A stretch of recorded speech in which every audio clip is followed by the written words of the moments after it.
So, I've got a confession to make, and I feel like it's about time that I came clean. I don't like PRS guitars. But wait, before everybody rushes to click the dislike button and leave me a nasty comment, there's actually a lot more to that initial statement.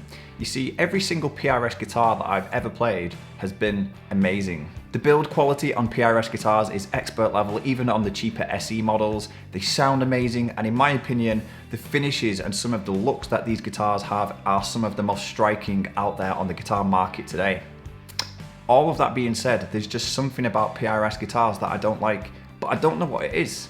And these days I feel quite alone in this opinion. It seems that everywhere I look, especially on YouTube, there's lots of guitar players with PRS guitars, and it seems like the general consensus is that PRS guitars are universally loved among the guitar playing community. And even some of my favourite guitar players have switched to PRS guitars in recent years, such as John Mayer, going from Fender and switching over to PRS and creating his Silver Sky model. So because I feel quite alone in this opinion, I've almost been scared to say anything. That was until recently when I stumbled across a video by quite a well-established YouTube guitar player called Rhett Shull, where one of his friends was trying to convince him about PRS guitars in, say, comparison to his Gibson Les Paul. And somewhere in that video, this is what Rhett said.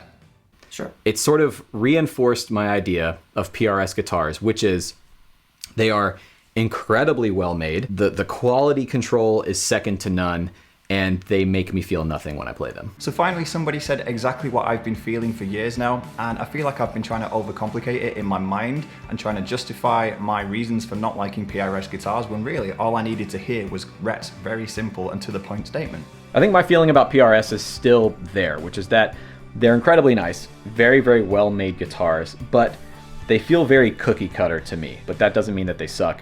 And that doesn't mean that they're not the right guitars for someone else. And even Rhett Shull says exactly the same thing, that PRS guitars are fantastic guitars, but for whatever reason, they just don't connect with us. But when I think about it, this is good. It's good that we don't all like the same things, is it not? How quickly would guitar playing become boring if we all like the same things? Imagine going to a festival or a show where there's lots of different bands, and every band that comes on stage, every guitar player has the same guitar, the same amp, the same pedals, and everything like that. That's a world I don't want to live in. A few years ago, I watched a really interesting documentary about Lego of all things, and it was mainly about the company and how they got started, but somewhere in that documentary, it mentioned if you take 2 Lego bricks, there's a certain number of ways that those 2 Lego bricks will fit together, but if you add 1 more brick to the mix, the number of different possible combinations for connecting all of those bricks very quickly rises into the millions, and that just blew my mind. For example, these 2 bricks in the same color.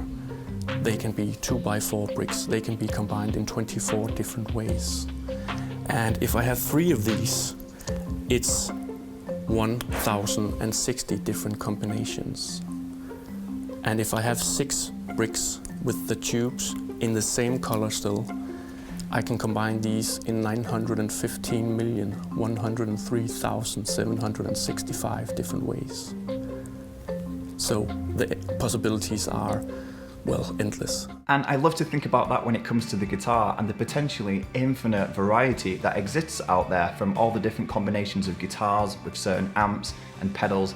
And that's before we even get into people's preferences on settings and everything like that. And you know what, I actually love it when somebody creates a sound or uses a rig that I might not personally like or choose to use, but they're super happy with it. I really love seeing what other people get passionate about and what influences them to create and play music, because I feel like the gear that we choose is as personal to us as the clothes that we choose to wear. I really hope that this video isn't coming across as negative, because to me it's actually quite the opposite. So let me just say one more time that I think PRS guitars are amazing guitars. They look great, they sound great, everything like that. They're just not my cup of tea, but that's okay. I love my Gibsons, I love my Fender. I never seem to run out of creativity, and they never stop influencing me to play the guitar and try and create new things and learn different styles and things like that. And this isn't to say that in future I might just happen across a PRS guitar that I really connect with and I just go, I get it now. And I really hope that happens. And I would absolutely love to know in the comments if anybody watching this has had a similar thing with either some guitars or some amps or some pedals or just anything out there. For whatever reason, you've got nothing against it, you just don't connect with it and you wouldn't really choose to have one or something like that.